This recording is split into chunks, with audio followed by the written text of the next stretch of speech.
Because what you, the unsung heroes in the wastewater industry, do matters.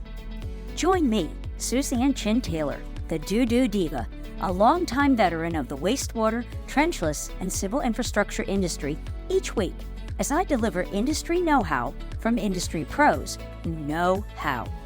Whether you want to learn about the latest trends in technology, training and retaining great talent, sales and marketing, leadership and growth, or simply how to be more efficient, productive, or profitable, this podcast is for you.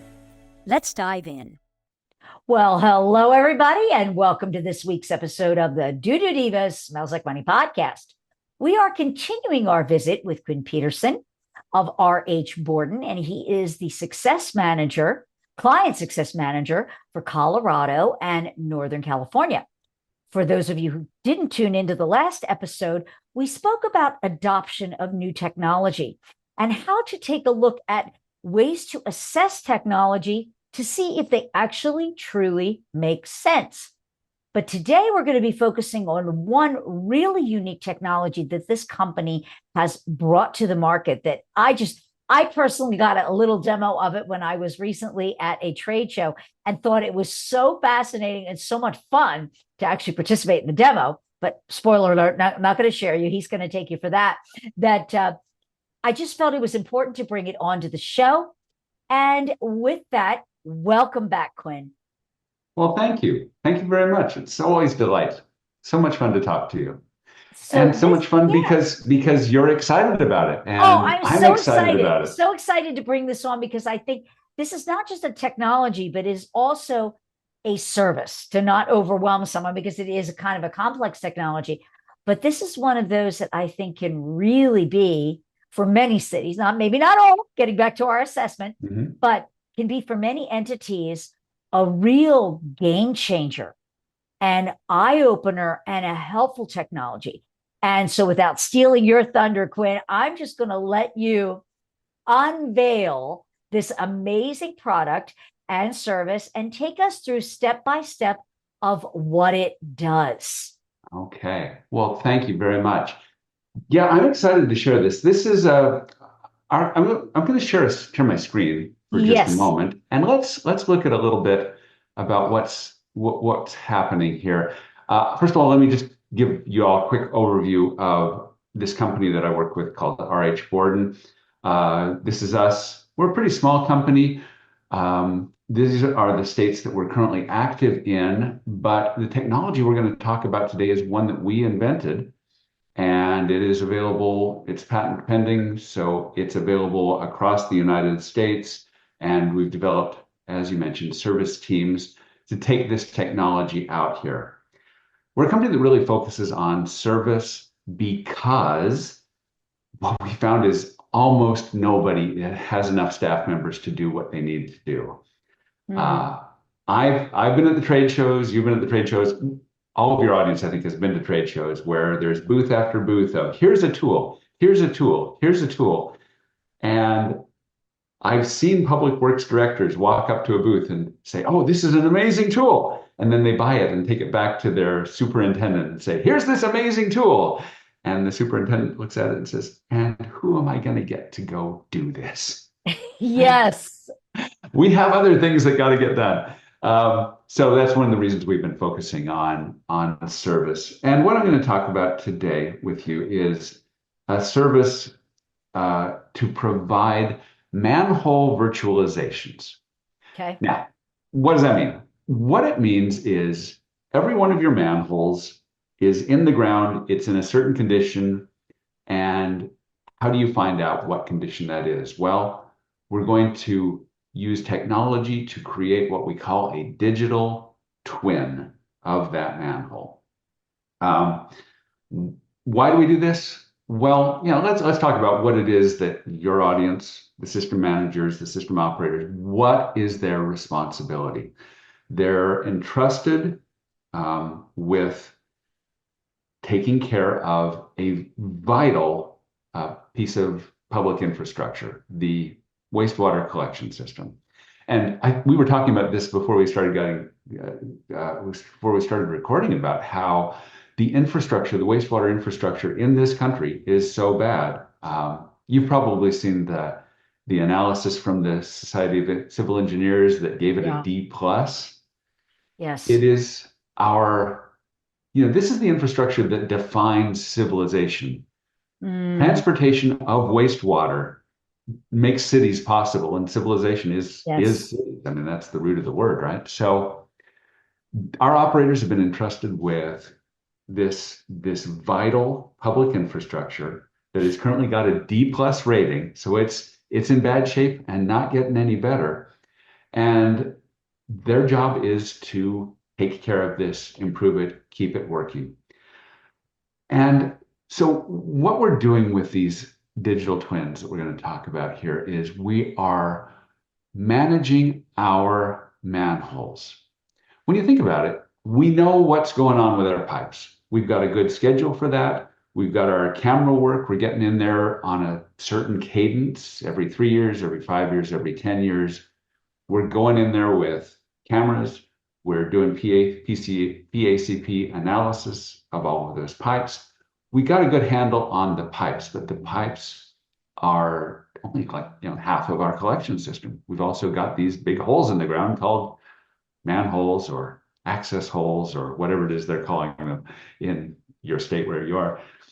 And we just don't know as much about them. But we have the same responsibility. We got to assess them. We have to prioritize taking care of them.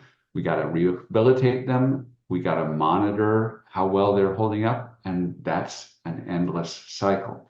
And the question has always been, well, how do we do that? So our company does visual manhole inspections, which is, you've all done them. We're opening up a manhole. Let's take a look in there and see what we can see. Problem with that, of course, is we can't really see what's going on at the bottom of the manhole, especially if it's a very deep manhole. And it's subjective, right? We have moved on. A lot of your operators are putting a 360 camera or a GoPro on a stick and putting it down the manhole. Solves the problem of, not being able to see what's going on at the bottom. But then somebody has to sit and watch that video. And if you've ever watched the video that's been taken from a camera on the end of a stick, it's kind of nausea-inducing because it's shaky and it takes a lot of time to watch that. And again, we're relying on somebody's opinion. Recently, some of the Q's and stuff, the manufacturers have created dedicated manhole scanners. And this solves the problem of getting to see what's at the bottom of the manhole and making it so that the video is watchable, but it's still kicking out video. And if a manhole video takes 10 minutes to watch and you've got 60,000 manholes, you can't watch that much video. I mean, we're already watching thousands of hours of pipe video every week, every month, year, whatever. We can't pile on more video for our operators to watch because they got things to do.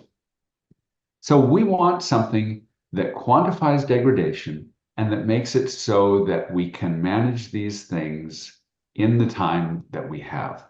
And so that's the why of virtualizing manholes. So what is a manhole virtualization? It's where we go out with our field team, we drop a scanner into a manhole on a tripod, and it kicks out 2 files.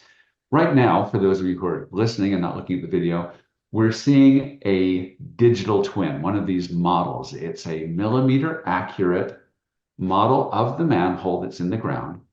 And what's great about this is the computer can analyze it. It's called a digital twin, and we can have our computers look at it. The other piece that this video or this scanner is creating is a 360 VR video. And we'll talk about why that's important in a minute. But again, if you want to go to the video version of this podcast, you can see what these 2 files look like. One is what you expect, a computer version of the manhole, and the other is a video version of that manhole. And these 2 files work together. The reason that we're making these is that so operators can know what's happening in a manhole, can know what's happening over time at that manhole, and can take appropriate action based on what's happening on that manhole. I was just speaking with a very large system operator here in Northern California. They had a huge shock when they opened up a manhole in a busy intersection for the first time in years and years and years. Because part of part of inspecting manholes is you gotta block off traffic, you have to suit up, you've got to do all of the confined space entry, Right. all of that stuff. That crimps how much of this work you can do. And if it's in a very busy intersection, you really you're hard pressed to find a time when you can close that intersection. Right. So they just happened to have closed it for another reason. They opened the manhole and found out the entire bottom of the manhole was gone. There was no concrete left there. There was just water swirling around everywhere. And you can imagine a lot of erosion going on there. And they had just discovered this the day before I talked to them, and they were all saying, "Oh, thank goodness we saw this. Can you imagine what would have happened in another few months?" Well, this is the perennial problem with manholes. And if you've got 60, 70, 80,000 of them, you have manholes that are doing that and you don't know about them. So we want to get in there and we want to make this so that you can get to those faster if you're an operator. So what this scanner is doing is it's creating this digital twin, and then we're not watching the video. Even though the video is there, the idea is most of our manholes are going to be fine. Let's have the computer look at these digital twins, and let's have the computer tell us which manholes we can ignore for now and which ones we need to pay attention to. So for those who are watching the video, you're seeing 3 different manholes with 3 different ratings, and these ratings are not subjective. They're assigned by the computer based on how much this manhole has changed from when it was put in. And so we can see we've got 3 categories of manhole that the computer creates. One is good, we've got fair, and then we've got a category that we're calling needs review. AI is this huge buzzword, right? Everything's AI powered. Well, we don't have that yet with our manholes, but what we're able to say is tell the computer, look, if it's beyond this point, just kick it out and have a human look at it, because then we don't, the AI is just doesn't know that much yet.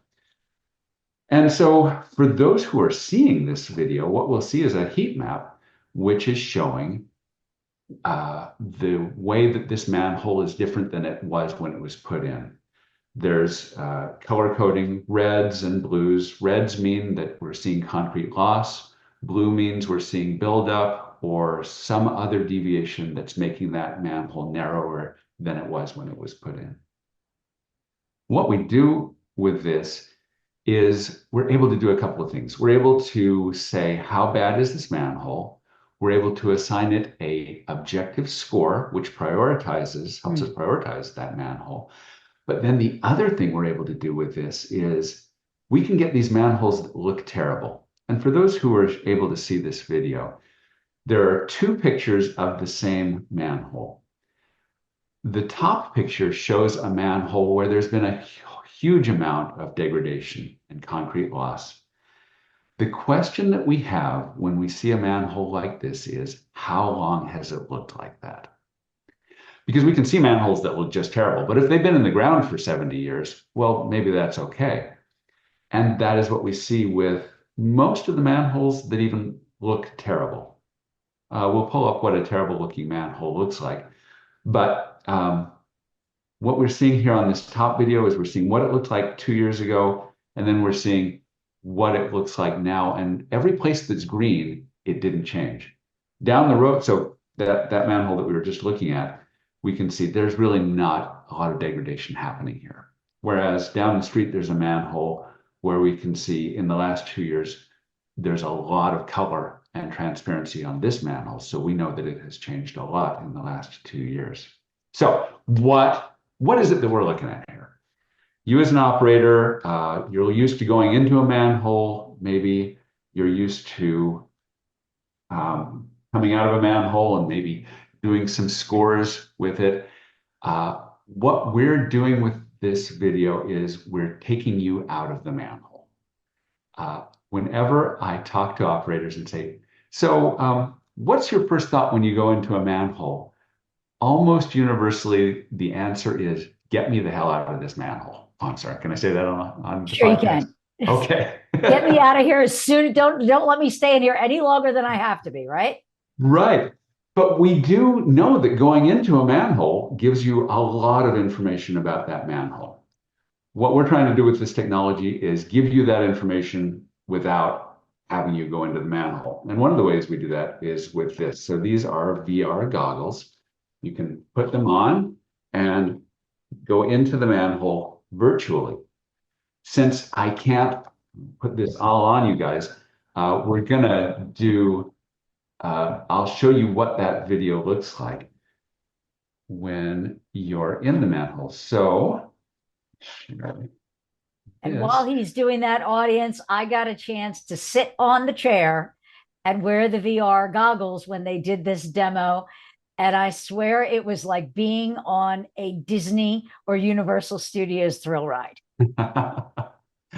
Yeah, it is really cool. Seriously fun and cool. All right, so what we're seeing here, if you're looking at this podcast video, and by the way, if you're listening to this, I listen to all of my podcasts. I've never understood video podcasting, but this is one of those cases where you really ought to go check out the video version of the Smells Like Money podcast. What we're seeing here is what you would see if you were wearing the VR goggles. And let's be clear, your audience, they're going to be water professionals. They're probably going to look at this on their screen like this. But what we're able to do is we're able to verify here what the computer is telling us. We can pause it, we can zoom in, we can start counting cockroaches here. But what's great about this is the computer has given us the score, the numeric score, and we're able to then go into this manhole, verify what the computer is saying, get a sense for what is really going on in this manhole, and we can start to think about what do we need to do with this manhole. If we've decided that this manhole needs to be remediated, well, we've got, I'm going to go to the next piece of it. We've got this point cloud that gives us all of the dimensions and quantifies how much concrete loss is in it. So if you know what the manhole looks like top to bottom, and you know what the dimensions are, it becomes really easy for you, the operators, to go in and say, here is my report on this manhole. Or you might hand it off to the engineer and say, this is exactly what we need to get done with it. Your engineers can write up the recommendations for fixing it. These video files, this point cloud can be attached to the bid documents, and we'll never again hear from a contractor, well, I didn't know that that was part of the scope, because here it is. I was just going to say that if they're sending out for rehabilitation, I'm just thinking for any of your manhole rehabilitation, whether it be cementitious or polyurea or polyurethane, this would actually give them a great indication how many mils they're going to have to apply to return the structural integrity, or grout stops or anything else that might need to be done. So you're probably going to get a better bid and a more accurate bid for the costs for rehabilitation as well. Yeah. Our mission with these is really, let's keep people out of manholes. Yes. This is going to be a lot safer. Also, this is faster. A crew of 3 guys can do 4 or 5 manhole inspections, manhole entries in a day. This takes 8 to 10 minutes to do for one of our crews. So we can do like 30 of these in a day. So it's faster, it's cheaper, and it's safer. And that's why we're really pushing this. It's also shareable. Like in the past, an operator needs to go into a manhole and do an inspection. And then an engineer needs to go into a manhole and draw up, to get a sense for what needs to happen in there. And then maybe a contractor is going to need to go in and verify what that was on the engineering report. With this, hopefully none of the operators are going to be going into manholes just to look at stuff. And hopefully the system, your operators, you're outsourcing this rehab. So in theory, for a lot of systems, operators are not going to be going into manholes anymore because there's no reason to go in unless you're working on something. And if you're a system that outsources that kind of thing, well, then don't go into manholes anymore. So this is what we're really excited about.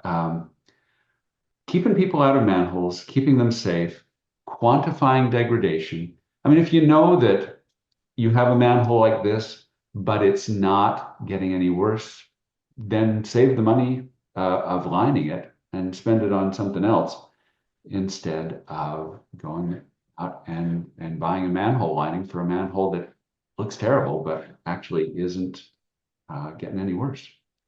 So, so Suzanne, let's go back. Susan, I'm sorry. Let's go back and talk about the way you would use these goggles then. Yes. So the biggest use that I've found for these goggles is to have a working session with your town council. Let's face it, they're complaining to you about how much money you're spending for this system maintenance, but they have no idea what they're funding. With one of these, we have working sessions for the town council. We have the town council put on the video goggles and they, oh my gosh. And suddenly they are in the manhole and they know what you're dealing with. And what we've found is it only takes one working session to get funding to fix manholes that look like this. I think it's awesome because it did allow you with the 360 to almost feel like you were being lowered on a chair into the manhole, little at a time. But when you looked to your left or looked to your right, you actually saw that part of the manhole. And like you were saying, to actually show a layperson, this is what it should look like, and this is what it does look like. Mm-hmm. Yeah. It goes back to that old saying, a picture's worth 1,000 words. A picture's worth $8,000 in the case of getting a manhole line. Yeah, there you go. There you go. I love it. I love it. So let's go back, and I'm just going to wrap up, go back to where we started here. So the operator's job, the system superintendent's job, is to be a good steward of the system. We've got good ways to manage our pipes. We haven't up until now had good ways to manage our manholes because there's just too many of them to keep track of.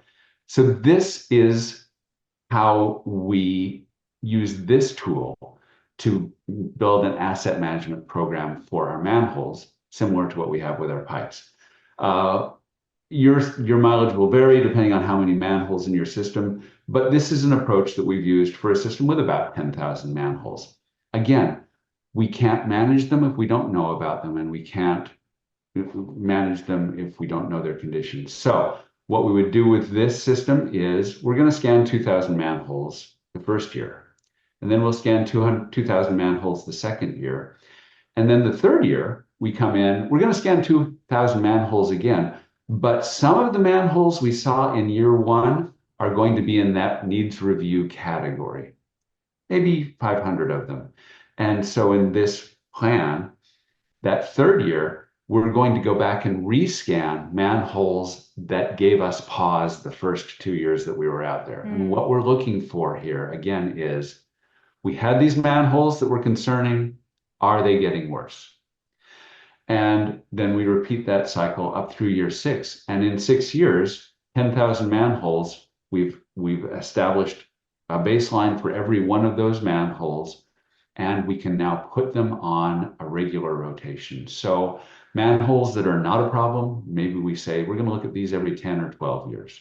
Manholes that fall into kind of the danger territory, maybe we put those on a rotation to look at every 5 years. And manholes that look really rough, like those ones that we saw earlier, maybe we put those on a 2 or 3 year rotation.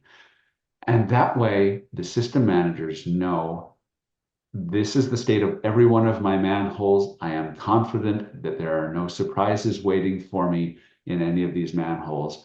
I'm confident that when we get called out for somewhere and I open a manhole, I will know what to expect when I do that. So this is the asset management program for manholes. And this is what many systems that are using this technology are doing. I will share with you one other approach, and that is some systems are not interested in yet, because they have higher priorities, in doing a whole management system for their manholes. Some just have worries about specific lines, and these are usually lines that are interceptors, right? Or high H2S lines where they have traditionally had problems, or lines that are on high traffic roads, which are very often coincident with lines that are very large lines. We very often put our interceptors underneath our busiest roads for some reason. And so what we're able to use this technology for in those cases, these systems are like, well, I've got higher priorities than doing every manhole, but I really don't have any higher priority for manholes than finding out what's going on under this busy road. And because it takes 10 minutes, this is basically a mobile operation. And so we'll go into those cities and we'll just look at specific lines that they're concerned about and get baselines for those lines. So this is a program that I'm excited about. I'm very glad that you were excited about it, and it's been great talking about it. Yes, thank you very much. I really, really appreciate it. Can you just bring up the dashboard screen for a moment, if that's easy enough to do? Because this is something that maybe just a quick description of it that I just thought was, as you were saying, helps to make the case for the budget for rehab, is really having a visual map of what you need to take care of first, instead of feeling so completely overwhelmed by what you perceive might be happening. But this shows the reality of what really is happening. Yeah, so here's a city in Colorado, and we've got a whole bunch of different layers of data, and we're able to sort for different things. We're able to say, show me where my urgent problems are. Let's say here, these are things where, as our crews were going out doing service, we saw a problem that wanted immediate attention. In this case, we have a broken cover, and that cover, we can look here and we can see a crack. You want to make sure that you're aware of those, otherwise you'll lose a Subaru into a manhole, right? Or in this case, probably a dump truck. This is a very industrial place. We can go in and we can say, show me what every one of my sewer lines is looking at from a capacity point of view. We can go through and say, show me every one of my manholes where there is visible infiltration. Again, we can go in here and say, what do I see in this manhole? See visible infiltration going on there. Show me every manhole where there is where I've been virtualized, and then show me what that video, what that manhole looks like. Let's see. Let's grab this one here. Maybe we'll go in here and say, show me the analysis of that manhole, and we can see this one's looking like it's a little rough. We might want to go in there and see what the 3D video looks like. So that's the other piece of this, is getting all of this data into one usable place. I was telling you at the break before we started recording about how I used to work for a consulting engineer, and my job was to compile 4-inch thick 3-ring binders of information. And now when we go in and do our reports of what we find in the system, the report out consists of, here's a website, and here's how you use the website. And that's it. And that's it. Green so it's being green. It's being kind to the tree. That's right. Oh, I love that. No more 3-ring binders. Right. Yeah. So yeah, thanks for letting me share that with you too, because the data visualization piece is the piece that allows the system operators to really go to the city council or the board of directors and say, you gave us $800,000 or whatever for our system maintenance, and we went out and we did this, and as a result, we can see that our system is performing like this. And by the way, green is good. And we can also say to the city council, and by the way, this is a X% increase over the way the system was performing last year. And I love to share this with city councils because, their job is to oversee the city budget, the district budget, right, make sure that money is not being wasted, that ratepayer dollars are being spent appropriately. And Suzan, did I share this with you? No, you did not. You did not. Oh, no. But that's okay. You were giving a great description of it, and that's just fine. But here it is now. So this is what it basically looks like, what you were just I doing. Feel so dumb. I didn't just click on the one that says urgent so we can see it. Yes, so there you go. Okay, so on this map, it's just showing all of the hot spots that we need to go take a look at this. This is great. So here's this is what we're seeing. This is what we get to show to the city council. We can go in and say, here's the manhole. It's got a problem. That problem is that we have infiltration. We want to go in here and we're going to look inside and see where is that infiltration happening. The note says that it's coming in from above the channel. And we can go in there and say, yep, we see water coming in at the top of that pipe. We can go in and say, how are my sewer lines? Here they are. Here is the system overall. We can go in and say, show me every manhole where I need to worry about, where I've got a virtual model that is troubling. Go in here and say, what does this manhole look like? Well, it looks a little bit rough. And so maybe we want to go in and look at the 3D video for this particular manhole. This is just fantastic. It's a fantastic tool. And so for our listeners who might want to know more about this, maybe, have a demo of this like I did at the booth, or just to see if this is a viable solution for what they're trying to accomplish, how can they get in touch or learn more information? So our website is rhborden.com, rhborden.com. My name is Kwin, Kwin Petersen, and I can be reached at kwin.petersen@rhborden.com. You can also reach out to us through our website or through our LinkedIn page if that's where you like to go to get your connections. And who wouldn't? And exactly. And we're also and Kwin is also active on LinkedIn, so you can reach him through there if that is your platform of choice. And Kwin, again, thank you for doing this demo, telling us about this. I've been wanting to bring this on the show for a while since I first saw it, because I think it's groundbreaking and can be so helpful and time efficient for cities. And so again, thank you. And for those of you tuning in, thank you for spending your time with us today. And until next time, keep it flowing. Be sure to subscribe to the show so you'll never miss an episode. If you're an industry expert and would like to be considered as a guest on the show, click the Be a Podcast guest link below in the show notes for more information. Thanks again for joining me, the DooDoo Diva, on this week's episode of the Smells Like Money podcast.